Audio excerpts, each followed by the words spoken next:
ദൈവത്തിൻ്റെ വചനത്തിൽ നിന്ന് അല്പസമയം നാം ചിന്തിച്ച അനന്തരം തിരുമേശയുടെ ശുശ്രൂഷയിലേക്ക് പ്രവേശിക്കുകയാണ്. ഞാൻ ഇന്ന് സംസാരിക്കുന്ന ദൈവത്തിൻ്റെ വചനം തിരുമേശയോട് ബന്ധപ്പെട്ട ഒന്ന് തന്നെയാണ്.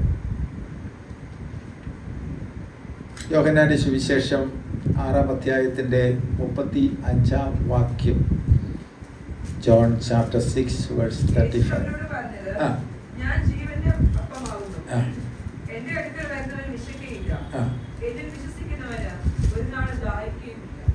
യേശു പറഞ്ഞ ഒരു കാര്യമാണ് അവിടെ രേഖപ്പെടുത്തിയിരിക്കുന്നത്.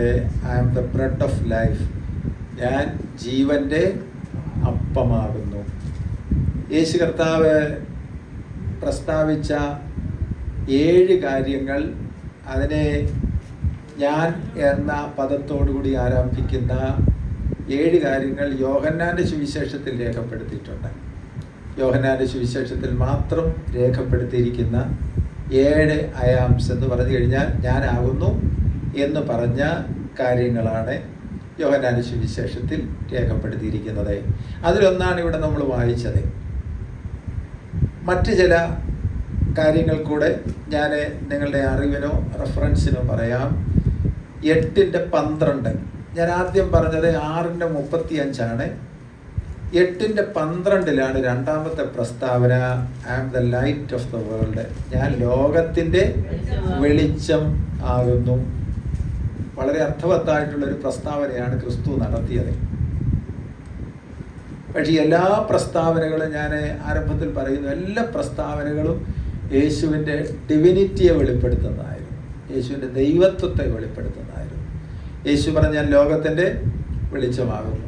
ഞാൻ ആരംഭത്തിൽ സൂചിപ്പിക്കുന്നു, ഇതെല്ലാം ആത്മീയമായിട്ടുള്ള ടേംസാണ്, മെറ്റീരിയലായിട്ടുള്ള ഭൗതികമായിട്ടുള്ള ടേംസ് അല്ല. ഞാൻ ആദ്യം പറഞ്ഞതിലേക്ക് വരാം. ഞാൻ ജീവൻ്റെ അപ്പമാകുന്നു എന്ന് പറയുന്ന ഈ അവസരത്തിൽ ഒരാത്മീയ മർമ്മവും ആത്മീയ ടേമുമാണ് ഉപയോഗിച്ചിരിക്കുന്നത്. ഞാൻ ലോകത്തിൻ്റെ വെളിച്ചമാകുന്നു എന്ന് പറഞ്ഞാലും അങ്ങനെ തന്നെയാണ്.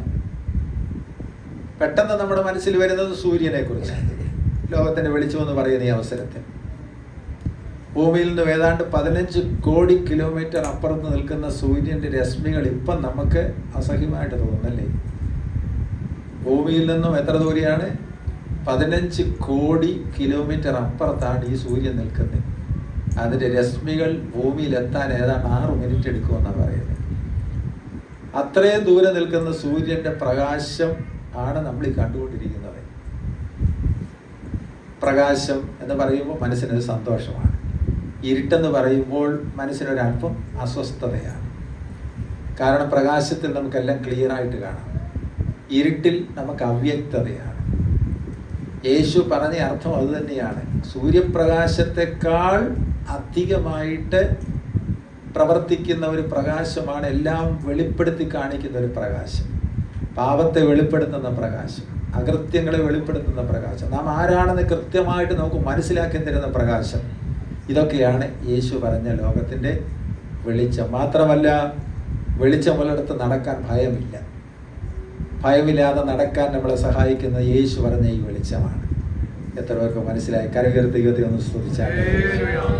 ഇരുട്ടിൽ ഭയത്തോടുകൂടി, ആശങ്കയോടുകൂടെ, സംശയത്തോടുകൂടെ നടക്കുന്നെങ്കിൽ അതൊന്നുമില്ലാതെ ധൈര്യമായിട്ട് നടക്കാൻ നമ്മളെ സഹായിക്കുന്നത് ദൈവത്തിൻ്റെ വചനമാണ്. യേശു കർത്താവെന്ന പ്രകാശമാണ്.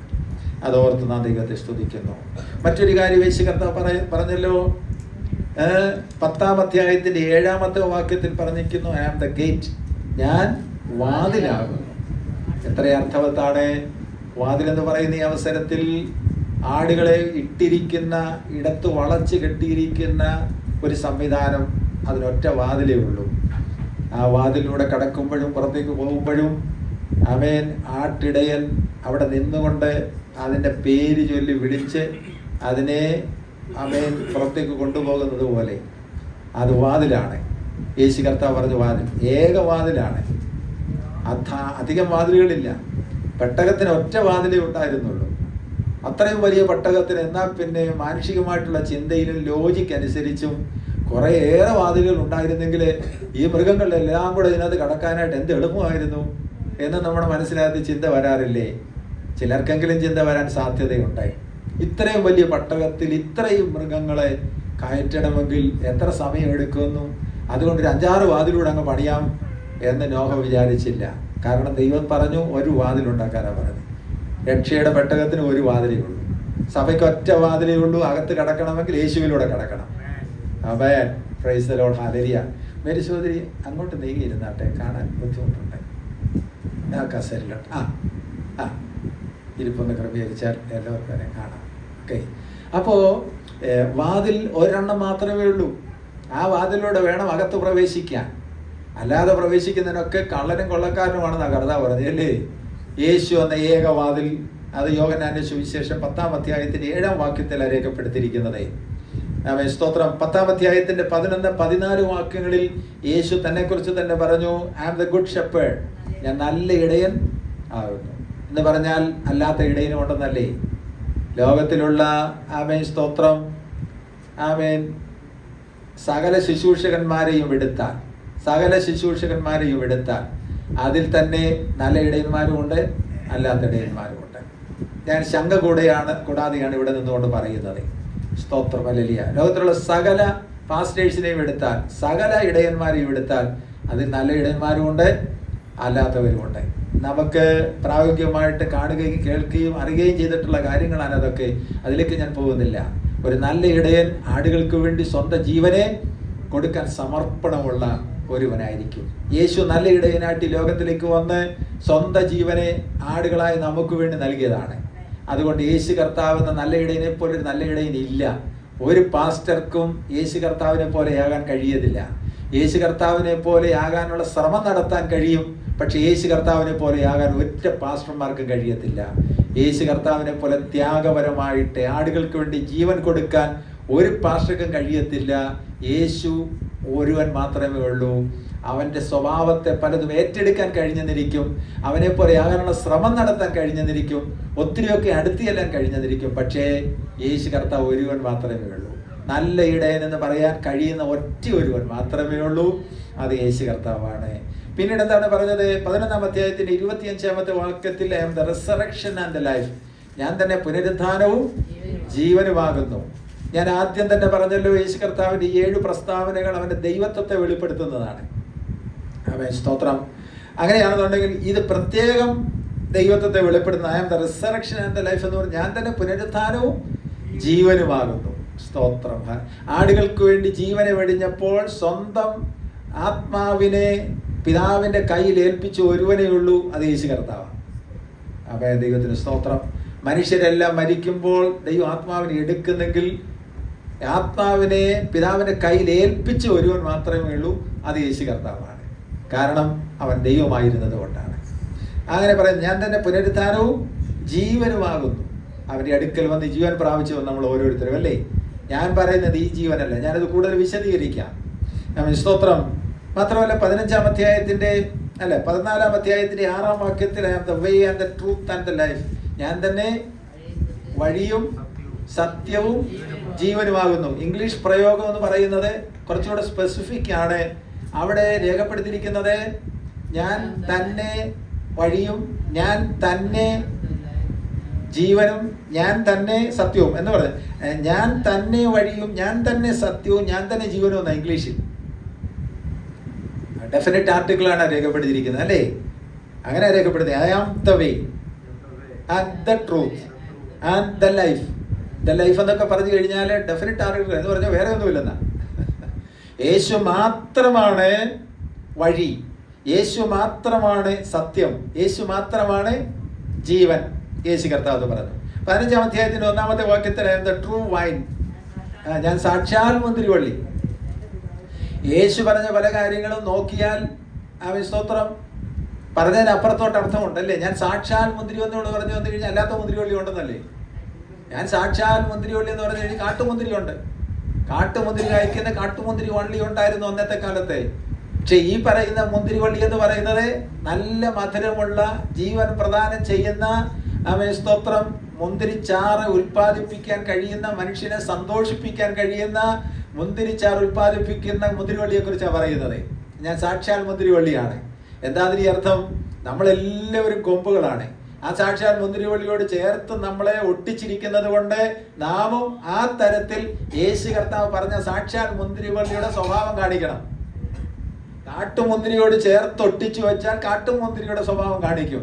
എന്നാൽ സാക്ഷാൽ മുന്തിരിവള്ളിയായിരിക്കുന്ന യേശു കർത്താവിനോട് ചേർത്തൊട്ടിച്ചിരിക്കുന്നത് കൊണ്ട് നമ്മൾ എന്തു വെളിപ്പെടണം?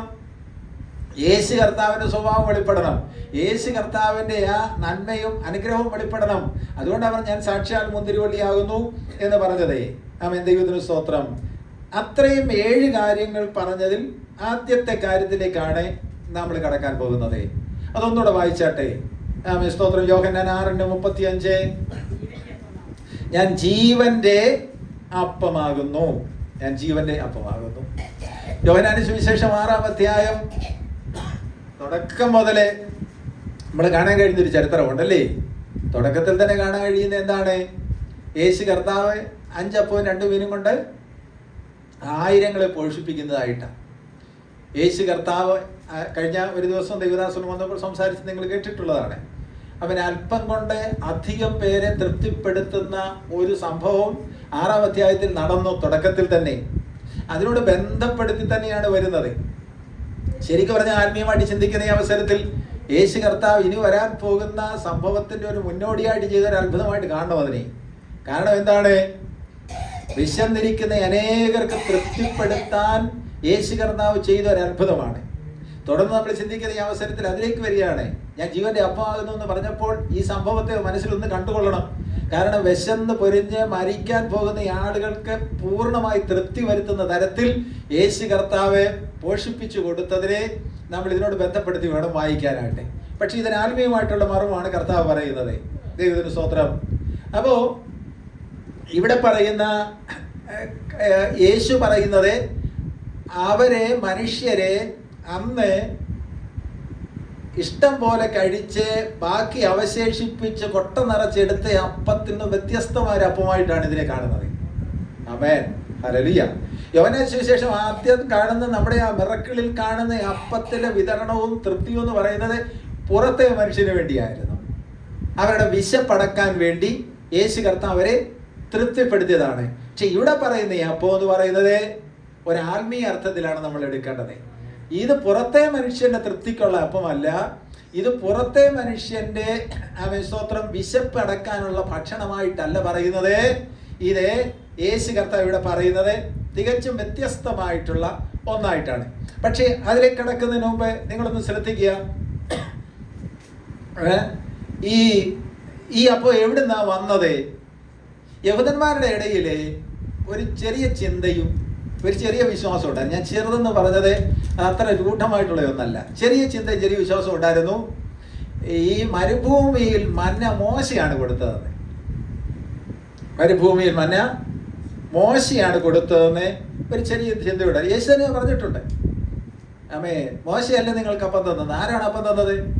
പിതാവ്. സ്വർഗത്തിൽ നിന്നും പിതാവാണ് തന്നത് എന്ന് അവർക്ക് അല്പം തിരുത്തൽ കൊടുക്കേണ്ടി വന്നു. യോഹന്നാൻ സുവിശേഷം നിങ്ങൾ വായിച്ചു നോക്കുക.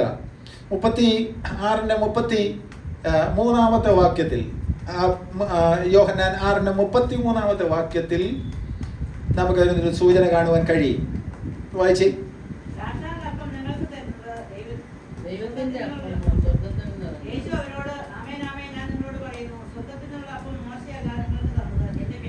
കണ്ടോ, മോശയല്ല നിങ്ങൾക്ക് തന്നത് എൻ്റെ. അപ്പൊ അന്നത്തെ കാലത്ത് എന്തോ ഒരു ചെറിയ പഠിപ്പിക്കൽ ഉണ്ടായിരുന്നു. അത് യഹൂദന്മാരുടെ ഇടയിൽ ഒത്തിരി സെക്റ്റുകളുണ്ട് എന്ന് പറഞ്ഞു കഴിഞ്ഞാൽ ഒത്തിരി വിഭാഗങ്ങളുണ്ട്. അവരൊക്കെ പല പല ചിന്തകൾ കൊണ്ടുവന്നിട്ടുണ്ട്. അതിലെ റാബിമാർ പല ചിന്തകൾ കൊണ്ടുവന്നിട്ടുണ്ട്. ഒരു പക്ഷേ അതിലേതോ റാബി കൊണ്ടുവന്ന ചിന്തയായിരിക്കാം, സിനഗോഗിൽ ചിലപ്പോൾ പഠിപ്പിച്ചതായിരിക്കാം. എന്താണ്? മോശയാണ് മന്ന കൊടുത്തതെന്ന്. അതുകൊണ്ട് യേശു കർത്താവ് ആവർത്തിച്ചു ഒന്ന് തിരുത്തി പറയുകയാണ്. ആ വാക്യത്തിൽ നിന്നാ കാണുന്നത്. ഒന്നുകൂടെ വായിച്ച്.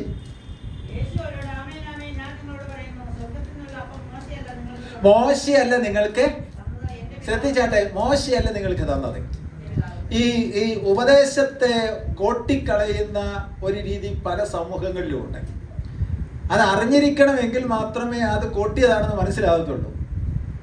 ഇത് ഒത്തിരി സംഘടനകളെ ഒത്തിരി പരിപാടികൾ നടന്നുകൊണ്ടിരിക്കുകയാണ്. വിചിത്രമായ പരിപാടികൾ തന്നെ നടന്നുകൊണ്ടിരിക്കുകയാണ്. അതിലൊക്കെ വീഴാതെ സൂക്ഷിച്ചു വേണം പോകാൻ എന്നാ ഒരു പ്രാവശ്യം കൂടെ ഓർപ്പിക്കുന്നേ. വചനത്തിന് നിർമ്മലമായിട്ടുള്ള പഠിപ്പിക്കൽ നമ്മൾ ഏറ്റെടുക്കണം. കോട്ടിക്കളയുന്ന അവസ്ഥ വന്നു കഴിഞ്ഞാൽ തിരുത്താനുള്ള സംവിധാനം വേണം, അല്ലേ? യേശു തിരുത്തുകയാണ്. നിങ്ങൾ ചിലർ പറയുന്നു മോശയാണ് മന്ന നിങ്ങൾക്ക് തന്നത് അല്ല, സ്വർഗത്തിലെ പിതാവാണ് മന്ന നിങ്ങൾക്ക് തന്നത് എന്നാണ്. നിങ്ങൾ ശ്രദ്ധിച്ചാട്ടെ, ആ മന്നയും തൽക്കാലത്തേക്കുള്ള ശരീരത്തിൻ്റെ ആവശ്യത്തിന് വേണ്ടിയായിരുന്നു. പക്ഷെ യേശു പറയുന്ന ഈ അപ്പം എന്ന് പറയുന്നത് സ്വർഗത്തിൽ നിന്നും ഇറങ്ങി വന്ന അപ്പം. അതാണ് യേശു കർത്താവ് ഇവിടെ പറയുന്നത്. നോക്കിയാട്ടെ, ആ വാക്യത്തിലേക്ക് വരുന്ന അവസരത്തിൽ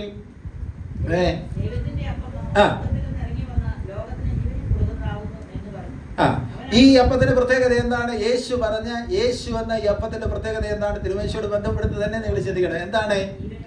ഒരിക്കലും പിന്നീട് വിശക്കാത്ത, തൃപ്തി വരുത്തുന്ന അപ്പമാണ്. യേശു കർത്താവിന്റെ സാന്നിധ്യം ജീവിതത്തിലേക്ക് വന്നാൽ ആത്മീയമായിട്ട് ഒഴിഞ്ഞു കിടക്കുന്ന ഈ അനുഭവത്തെ നിറയ്ക്കുന്ന അനുഭവമായതുകൊണ്ട് നമ്മുടെ ജീവിതത്തിൽ എന്നും തൃപ്തിയായിരിക്കും. ആമേൻ. ഓരോ പ്രാവശ്യവും ആരാധനയ്ക്ക് വരുമ്പോഴും നമ്മുടെ ഹൃദയത്തിനകത്ത് തൃപ്തിയാണ്. കാരണം യേശു കർത്താവ് അവിടെ തന്നെ ഉണ്ട്. യേശു കർത്താവ് നമ്മുടെ ഹൃദയത്തിലുണ്ടെങ്കിൽ ആത്മീയമായിട്ട് നമ്മൾ എന്നും തൃപ്തിയുള്ളവരായിരിക്കും. ഇതാണ് നമ്മൾ മനസ്സിലാക്കേണ്ടത്. അതിനാണ് യേശു കർത്താവ് വന്നതെന്നാ പറയുന്നത്. ജീവന്റെ അപ്പം എന്ന് പറഞ്ഞു കഴിഞ്ഞാൽ എപ്പോഴാണെങ്കിലും നമ്മുടെ ഹൃദയത്തിൽ കർത്താവിന്റെ സാന്നിധ്യം ഉണ്ടെങ്കിൽ അതിനൊരു തൃപ്തി ഉണ്ടാകും. മറ്റു പ്രശ്നങ്ങളോ വിഷമങ്ങളോ പ്രയാസങ്ങളോ വേദനകളോ ഒക്കെ ഉണ്ടായെന്നിരിക്കും. പക്ഷേ അതിനെല്ലാത്തിനും അകത്ത് യേശു കർത്താവിന്റെ സാന്നിധ്യം ഉള്ളത് കൊണ്ട് നമ്മുടെ ഹൃദയത്തിന് ആത്മീയമായിട്ടൊരു തൃപ്തി ഉണ്ടായിരിക്കും. ആ തൃപ്തി നമ്മുടെ ജീവിതത്തോട് ബന്ധപ്പെട്ട് വരുന്ന എല്ലാ പ്രതികൂലത്തിന്റെയും പ്രശ്നങ്ങളുടെയും നടുവിൽ നിലനിൽക്കാൻ നമ്മൾ ബലപ്പെടുത്തും. കാരണം ഇത് അകത്തെ മനുഷ്യന്റെ തൃപ്തിക്കുള്ളതാണ്. അകത്തെ മനുഷ്യന്റെ തൃപ്തിക്കുള്ളതാണ് ഈ ജീവന്റെ അപ്പം. അതുകൊണ്ട് അകത്തെ മനുഷ്യൻ ബലപ്പെട്ടതാണെങ്കിൽ പുറത്തു നിന്ന് വരുന്ന ഏത് പ്രതികൂലത്തിന്റെ നടുവിലും നിവർന്ന് നിൽക്കാൻ ദൈവം നിങ്ങളെ സഹായിക്കും. അത് വിശ്വസിക്കുന്നവർ കരകയറി ദൈവത്തെ ഒന്ന് ശ്രദ്ധിച്ചാട്ടെ. യേശു പറഞ്ഞ ജീവനുള്ള, ഞാൻ ജീവന്റെ അപ്പമാകുന്നു എന്നാണ് പറഞ്ഞത്. ദൈവത്തിന് സ്തോത്രം. ഈ ജീവന്റെ അപ്പത്തിന്റെ പ്രത്യേകത എന്താണ്? ഇത് ജീവൻ നൽകുന്ന അപ്പമാണ്. ശ്രദ്ധിച്ചാട്ടെ, ഇത് ജീവൻ നൽകുന്ന അപ്പമാണ്. സ്തോത്രം. എന്താ ഇതിന്റെ അർത്ഥം? ഈ ജീവനെന്ന് നമ്മൾ പറയുന്ന ഈ അവസരത്തിൽ വ്യത്യസ്തമായിട്ട് ചിന്തിക്കണം. മരണത്തോടുകൂടെ നമ്മുടെ അകത്തുള്ളതായിട്ടുള്ള ചലിപ്പിക്കുന്ന ആ ചലനശക്തി, ആ ജീവൻ നഷ്ടപ്പെടും. അത് നഷ്ടപ്പെടും. പക്ഷെ നഷ്ടപ്പെടാത്തൊരു ജീവനുണ്ട്. അതിനെക്കുറിച്ചൊരു പരാമർശമില്ല, നിത്യജീവൻ എന്ന് പറയുന്നത്. അപ്പൊ അതെന്താണ്? നമ്മുടെ പുറത്തെ മനുഷ്യനെ ചലിപ്പിക്കുന്ന ചലനശക്തി നൽകുന്ന ആ ജീവനുണ്ടല്ലോ, അത് ഇല്ലാതായി പോകും. അതിനാണ് ലോകത്തിൽ സാധാരണ മരണമെന്ന് പറയുന്നത്. പക്ഷെ അതോടുകൂടി അവസാനിക്കുന്നില്ല. ഒരിക്കൽ മരണവും പിന്നെ ന്യായവിധിയും മനുഷ്യർക്ക് നിയമിച്ചിരിക്കുന്നുള്ള ദൈവത്തിന്റെ വചനപ്രകാരം മരണത്തോടുകൂടെ മനുഷ്യൻ അവസാനിക്കുന്നില്ലല്ലോ. അങ്ങനെയാണെന്നുണ്ടെങ്കിൽ നമുക്ക് ഉള്ള മറ്റൊന്നാണ് നമ്മുടെ ആത്മാവും പ്രാണനും ഉൾപ്പെടുന്ന ഒരകത്തെ മനുഷ്യൻ. ആ അകത്തെ മനുഷ്യൻ ഒരിക്കലും മരിക്കുന്നില്ല. പുറത്തെ മനുഷ്യൻ മരിക്കുന്നു. പക്ഷെ അകത്തെ മനുഷ്യൻ ഒന്നുകിൽ ദണ്ഡന സ്ഥലത്തേക്ക് അല്ലെങ്കിൽ ദൈവസാന്നിധ്യം അനുഭവിക്കുന്നിടത്തേക്ക് മടങ്ങിപ്പോകും. അതിനെക്കുറിച്ച് പൗലോസ് ശ്ലീഹ പറയുന്നത്, വിട്ടുപിരിഞ്ഞ് ക്രിസ്തുവിനോടുകൂടി ആയിരിക്കാൻ എനിക്ക് ഏറെ ഇഷ്ടമുണ്ട്.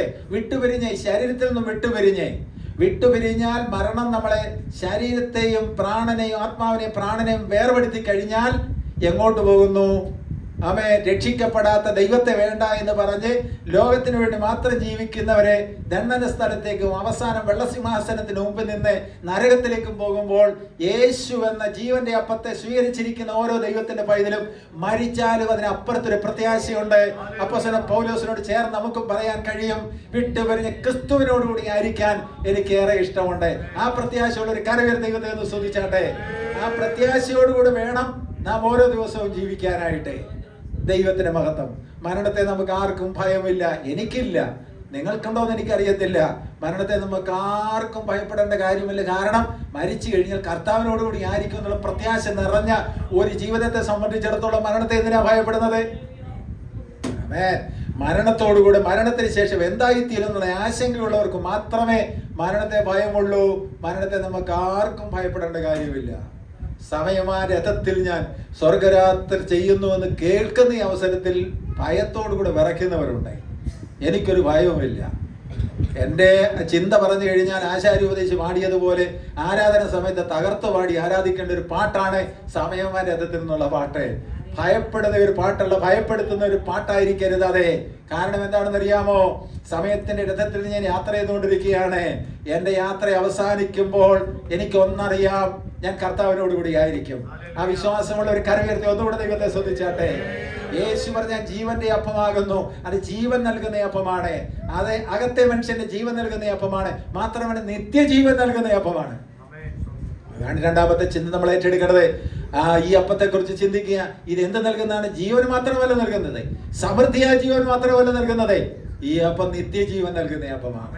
ഒരിക്കലും മരിക്കാതിരിക്കുന്നതിന് ഈ അപ്പം ഭക്ഷിക്കുന്ന ഒരനുഭവം നമ്മുടെ ജീവിതത്തിൽ ഉണ്ടാകണം. യേശു കർത്താവ് നമ്മുടെ ജീവിതത്തിൽ ഉണ്ടെങ്കിൽ ഈ കർത്താവ് നമുക്ക് വേണ്ടി സഹിച്ച കഷ്ടപ്പാടുകളുടെ ഓർമ്മയ്ക്കായിട്ട് നമുക്ക് നൽകപ്പെട്ടിരിക്കുന്ന തിരുമേശയിലെ അപ്പം ഓരോ പ്രാവശ്യവും ഭക്ഷിക്കുമ്പോഴും നിങ്ങൾ ഓർത്തുകൊള്ളണം, നിങ്ങൾ നിത്യജീവനിലേക്ക് ഒരു ദിവസം കൂടെ അടുത്തുകൊണ്ടിരിക്കുകയാണ്. ആമേൻ. ഹല്ലേലൂയ. കർത്താവിനോട് കൂടെ ചേരാൻ ഒരു ദിവസം കൂടെ അടുത്തുകൊണ്ടിരിക്കുകയാണ്. ഞാനത് അർത്ഥവത്തായിട്ട് പറയുന്നു. ഇന്ന് പകൽ പ്രത്യാശയോടുകൂടെ വേണം ഈ തിരുമേശയിൽ സംബന്ധിക്കാൻ. കർത്താവിന്റെ ശരീരം, തകർക്കപ്പെട്ട ശരീരത്തിന്റെ ഓർമ്മയ്ക്കായി നൽകപ്പെട്ട ഈ അപ്പത്തിന് കരം നീട്ടുമ്പോൾ ഓർത്തുകൊള്ളണം, ഞാൻ കർത്താവിനോട് ഒരു ദിവസം കൂടെ അടുക്കുകയാണ്.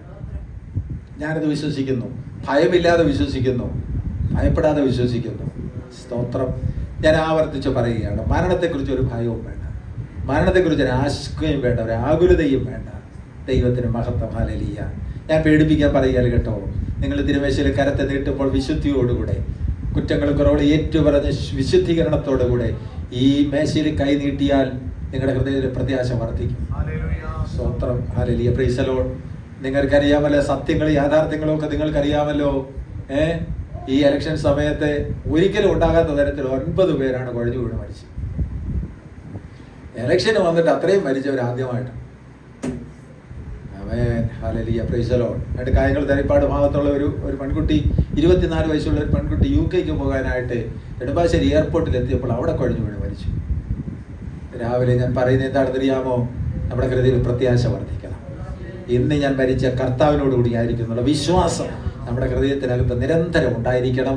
കാരണം ജീവന്റെ അപ്പം നമ്മുടെ ജീവിതത്തിൽ ഏറ്റെടുത്തവരാണ്. തിരുമേശയിൽ കരനീട്ടുമ്പോൾ ഓർത്തുകൊള്ളണം, ഇത് സമൃദ്ധിയായ ജീവൻ നൽകുന്നത് മാത്രമല്ല, നിത്യജീവൻ നൽകുന്ന ജീവന്റെ അപ്പമാണ്.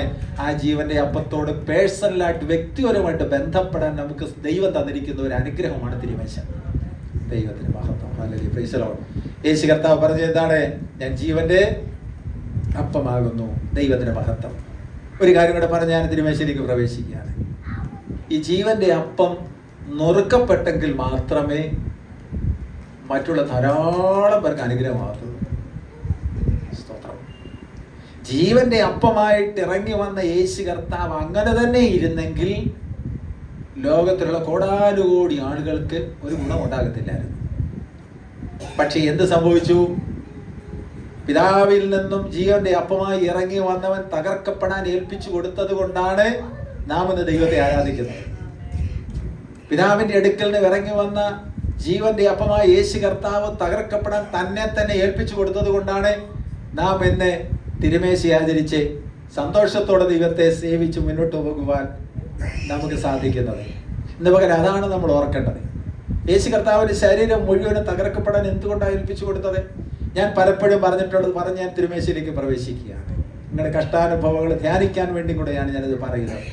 അന്ന് റോമൻ സാമ്രാജ്യത്തിനുണ്ടായിരുന്ന ഒരു നിയമമാണ് ക്രൂശീകരണം, അല്ലെങ്കിൽ ഒരു സംവിധാനമായിരുന്നു ക്രൂശീകരണം. എല്ലാവരെയും എല്ലാവരെയും ക്രൂശിക്കണമെന്നില്ല. കൊല്ലാനായിട്ട് പല വിധത്തിലുള്ള സംവിധാനങ്ങളുണ്ടായിരുന്നു. അപ്പോസ്തലനായ പൗലോസിനെ വാളുകൊണ്ട് കൊന്നു എന്നാണ് ചരിത്രത്തിൽ നിന്ന് നമുക്ക് പഠിക്കാൻ കഴിയുന്നത്. പത്രോസിനെ ക്രൂശിച്ചെങ്കിലും തല കീഴായിട്ട് ക്രൂശിച്ചെന്നാണ് ചിലയിടത്തൊക്കെ രേഖപ്പെടുത്തിയിരിക്കുന്നത്. അല്ലാതെ തന്നെ കൊല്ലാൻ ധാരാളം കാര്യങ്ങളുണ്ടായിരുന്നു. ചിലരെയാണെന്നുണ്ടെങ്കിൽ ഒരു സ്ഥലത്തൊരു തടവറയിൽ ഇട്ടിട്ട് പട്ടിണിക്കിട്ട് കൊല്ലുന്ന സംവിധാനം ഉണ്ടായിരുന്നു. ആഹാരം വെള്ളം ഒന്നും കൊടുക്കത്തില്ല. ദിവസങ്ങൾ കൊണ്ട് അയാളെ പട്ടിണി കിടന്ന് മരിക്കുന്ന ഒരു അനുഭവം ഉണ്ടായിരുന്നു. മറ്റൊരു സംവിധാനം എന്ന് പറയുന്നത് കഴുത്തിൽ കയറ് മുറുക്കിയിട്ട് സ്ട്രാങ്ലിംഗ് എന്ന് പറയും. എന്ന് പറഞ്ഞു കഴിഞ്ഞാൽ ജീവൻ പോകുന്നവരെ ആ മുറുക്കി കൊല്ലുന്ന സംഭവം ഉണ്ടായിരുന്നു.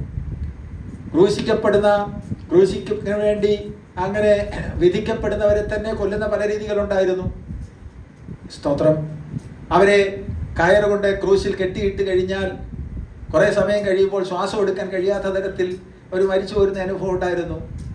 മാത്രമല്ല, ക്രൂശിക്കപ്പെടാൻ വിധിക്കപ്പെടുന്നവരെ അങ്ങനെ അടിക്കുന്ന രീതി അപൂർവമായിട്ടേ ഉണ്ടായിരുന്നുള്ളൂ. എപ്പോഴും അങ്ങനെ ഒരിക്കലും ചെയ്തിരുന്നില്ല. ഇടത്തും വലത്തും ക്രൂശിക്കപ്പെട്ട രണ്ട് കള്ളന്മാരെ അങ്ങനെ ചെയ്തതായിട്ട് നമ്മൾ കാണുന്നില്ല. അവരെ ക്രൂശിൽ അവരെ ആണി തറച്ചാണെന്ന് അറിയത്തില്ല, കയറ് കൊണ്ട് കെട്ടിയതാണെന്ന് അറിയത്തില്ല. പക്ഷെ ഒരു കാര്യം മാത്രം നമുക്കറിയാം, അപൂർവമായിട്ട് യേശുവിനെ അടിച്ച് ശരീരം മുഴുവനും തകർത്ത് അവനെ ക്രൂശിക്കാൻ കൊണ്ടുപോയി. എന്തിനാണെന്നറിയാമോ? ഈ ജീവന്റെ അപ്പം തകർക്കപ്പെടേണ്ടത് ആവശ്യമായിരുന്നു. നമ്മുടെ ഓരോരുത്തരുടെയും രക്ഷയ്ക്കായി, നമ്മുടെ ഓരോരുത്തരുടെയും ശരീരത്തിന്റെ സൗഖ്യത്തിനായി, നമ്മുടെ ഓരോരുത്തരുടെയും പാപത്തിന്റെ പരിഹാരത്തിനായി, നമ്മുടെ ഓരോരുത്തരുടെയും നിത്യജീവന് വേണ്ടി യേശു കർത്താവിന്റെ ശരീരം തകർക്കപ്പെടേണ്ടത് ആവശ്യമായിരുന്നു. പടയാളികൾ ചെയ്തതൊന്നും ദൈവത്തിന്റെ ഹിതം അനുസരിച്ചല്ലാതെ ചെയ്തിട്ടില്ല. അവന്റെ തലയിൽ മുൾക്കിരീടം വെച്ചെങ്കിൽ സ്വർഗത്തിന്റെ അനുമതിയില്ലാതെ വെക്കാൻ കഴിയത്തില്ലായിരുന്നു.